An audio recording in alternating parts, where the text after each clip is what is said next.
In the waking years of the 18th century, settlers of the Carolinas and local Native American tribes mostly lived in peace and tranquility with each other, just as they had for decades by this time. Despite the decades that had peacefully passed by, the calm would soon come to an immediate halt and grow into quite the contrary. This could be explained by the tension that had developed in the early 1700s due to growing numbers of colonists. The natives' discomfort levels rose respectively with the increase of residency near their homes. The colonists treating the natives like savages did not benefit the relationship, and either did worsen trade relations. The largest and most powerful tribe in the region rose to act against the settlers. This tribe is known as the Tuscarora.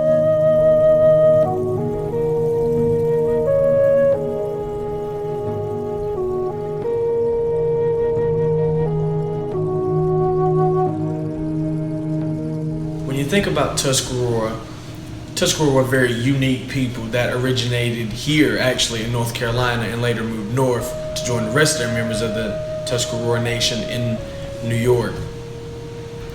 Not only were Tuscarora a Native American tribe, but they were also a First Nations band government for the Iroquois language family. Tuscarora get their tribal name, Scarua, that actually means milkweed. And if you do your research, milkweed has strong fibers like cotton. And I think if we, metaphorically speaking, compare the milkweed plant to the Tuscarora, they're very similar in the sense that Tuscarora were very endurable and endured encroachment, the 18th century war, and even diseases. And these three were major factors at the time that threatened Tuscarora native life. Leading to the Tuscarora War, settlers began moving into the interior of North Carolina and establishing colonies. Colonies on Indian territory, one in particular, New Bern and Bath. John Lawson, an explorer who established the Bath colony, brought other settlers over and started trying to change the Indians' ways by making them conform to Christianity and changing their native tongue to English. The Indians did not take too kindly to these changes the English were trying to make. So later on, the Indians met the English in Pennsylvania to discuss a peace agreement. The Tuscarora embassy were the ones who were involved in the meeting, and they brought along the Belt of Wampum, which signified they were trying to make peace. One thing they discussed at the meeting was whether or not the Tuscarora would be allowed to migrate to Pennsylvania. The meeting was ended establishing a peace treaty between the two, but later on the Tuscarora noticed the English were betraying them by encroachment on their land, which was the main agreement in the beginning of the treaty. If that wasn't bad enough, the Tuscarora were also denied permission to migrate to Pennsylvania, and this started major conflict. So the Tuscarora War really began after the capture of John Lawson and Christopher von Gaffenfried along the Neuse River. John Lawson was tortured and executed in this account, and Christopher von Gaffenfried was released. Major Christopher Gill actually states in a letter that he wrote back to his brother and his sister of the horrific accounts that occurred, and they actually took splinters and they placed them into John Lawson. They set him on fire and slowly burned him to death. After this point is when the Tuscarora declared war against the colonies, and they started to plan their attack on New Bern. To deal with continuous raids by the Tuscarora Indians, North Carolina began drafting all men from the ages 16 to 60. But this act proved futile because North Carolina still didn't have enough men to combat the Native Americans. So they sought help from their fellow colonies. At first they went to Virginia, but Virginia wanted to take advantage of North Carolina, and they wanted land in exchange for help, so North Carolina turned to South Carolina. Without hesitation, South Carolina sends Colonel Barnwell along with 500 Native American soldiers and his own militia. When South Carolina arrives, North Carolina government sets an attack upon Fort Narragansett, in which 100 Native Americans were captured and over 300 were killed.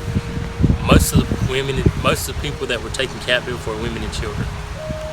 After this, North Carolina has an agreement with Chief Tom Blunt, in which he would capture and execute Chief Hancock, and they would give him control of the Tuscarora people. So he did what he had to do.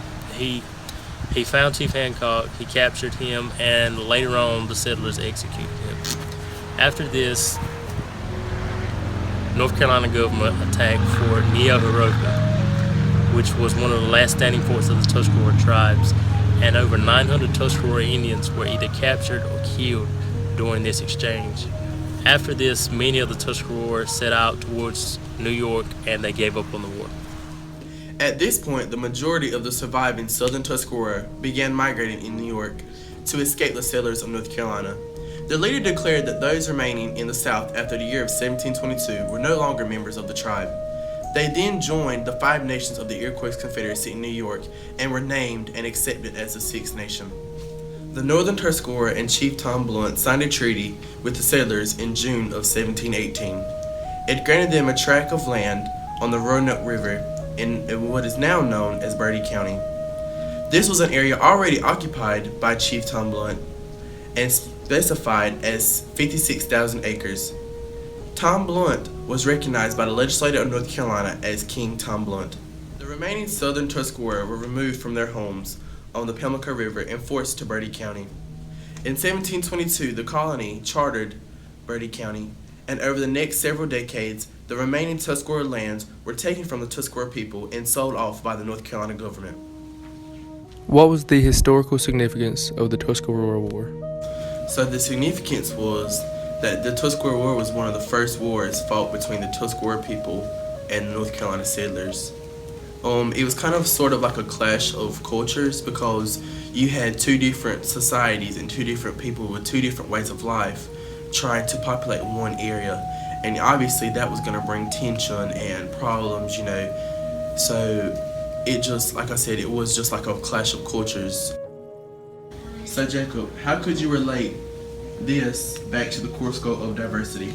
Well, the diversity of the Tuscarora people showed in the difference that the two regional tribes made. You had the northern region of Tuscarora and the southern region of Tuscarora, which were both located in North Carolina. The southern region was the region that was at war with the British and the North Carolina government.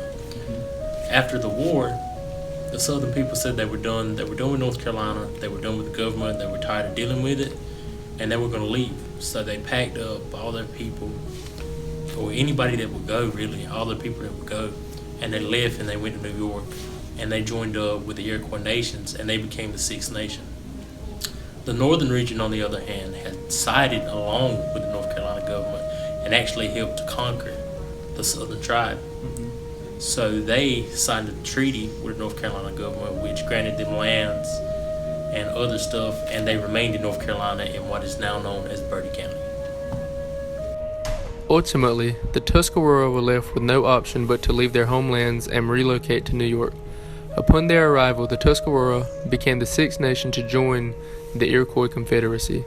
Despite initial hesitance, this merge became an asset for the tribe. This union may be the reason the Tuscarora continue to thrive and are as populous as they are today.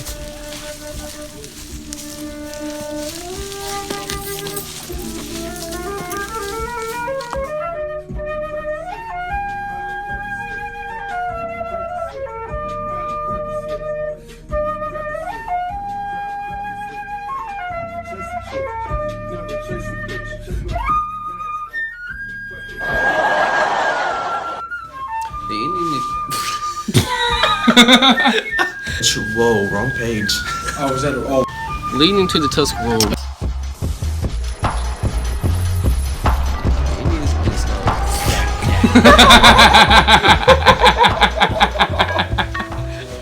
I have a name, hot there. You can go whenever you want.